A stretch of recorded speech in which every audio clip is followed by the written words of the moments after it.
অনুরাগের ছোঁয়া ধারাবাহিকের আগামী পর্বে আমরা দেখতে পাবো সঠিক সময়ে সূর্য হাজির হয়ে দীপার মাথায় সিঁদুর পরিয়ে দিয়ে রূপা ও অর্জুনের সব আশায় জল ঢেলে দিল। হ্যাঁ বন্ধুরা, আমরা এমনটাই দেখতে পাবো অনুরাগের ছোঁয়া ধারাবাহিকের আগামী পর্বগুলোতে। রূপা হঠাৎই ভীষণ অসুস্থ হয়ে পড়ে আর রূপার অভিমান হয় তার বাবার উপর। তাই রূপা অভিমানে বাবাকে কষ্ট দিতে অর্জুনকে বলে তার মাকে বিয়ে করতে। রূপা হসপিটাল থেকে অসুস্থ অবস্থায় বেরিয়ে যায় মন্দিরে। রূপা ঠাকুরের কাছে দীপা অর্জুনকে প্রতিজ্ঞা করায়, আর রূপা জেদের কাছে হার মেনে দীপা অর্জুন একটা সময় বাধ্য হয় বিয়ের সিদ্ধান্ত নিতে।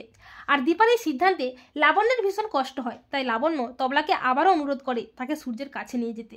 অপরদিকে সূর্য হঠাৎই ঘুমের ঘোরের মধ্যে খারাপ স্বপ্ন দেখে রূপাকে নিয়ে। রূপা বলছে, বাবা আমি অনেক দূরে চলে যাচ্ছি, বাবা তুমি ভালো থেকো।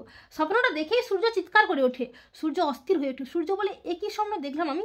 না না, আমার রূপমার কিচ্ছু হবে না, আমি আসছি রূপমা। এই বলে সূর্য উদ্ভ্রান্তের মতো ছুটে আসে রূপার কাছে আসার জন্য।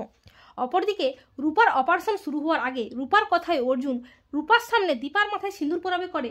তখন দীপা মনে মনে ভাবে, ডাক্তারবাবু আপনি কেন এলেন না? আপনাকে ছাড়া যে আমি কাউকে বিয়ে করতেই পারবো না। আর অর্জুন যখন দীপার মাথায় সিঁদুর দিতে যাবে করে, ঠিক তখন উদ্ভ্রান্তের মতো হাজির হয় সূর্য।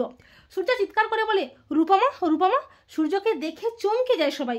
দীপা সূর্যকে জড়িয়ে ধরে কাঁদতে কাঁদতে ব্যাকুল হয়ে বলে, ডাক্তারবাবু আপনি এসেছেন, আপনি আমার রূপাকে সুস্থ করে আমার কোলে ফিরিয়ে দিন। সূর্য বলে, দীপা আমি তো এসে গেছি, আমি রূপমাকে সুস্থ করে তোমার কোলে ফিরিয়ে দেবই, তোমাকে কথা দিচ্ছি। দীপা সূর্যকে বলে, ডাক্তারবাবু আর আপনি আমাকে ছেড়ে চলে যাবেন না তো? আমাকে কথা দিন।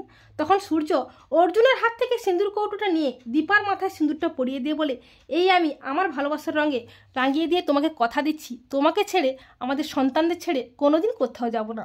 আর সূর্য যখন দীপার স্মৃতিতে সিঁদুর রাঙিয়ে দেয়, তখন অর্জুন ও রূপার ভুল ধারণা ভেঙে যায়।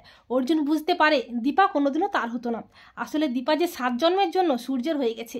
তো বন্ধুরা, তোমরা এটাই চাও তো যে সঠিক সময়ে সূর্য হাজির হয়ে যেন দীপার মাথায় সিঁদুর পরিয়ে দিয়ে অর্জুন ও রূপার সব আশায় জল ঢেলে দেয়? কমেন্ট করে জানিয়ে দাও তোমাদের মতামতটি।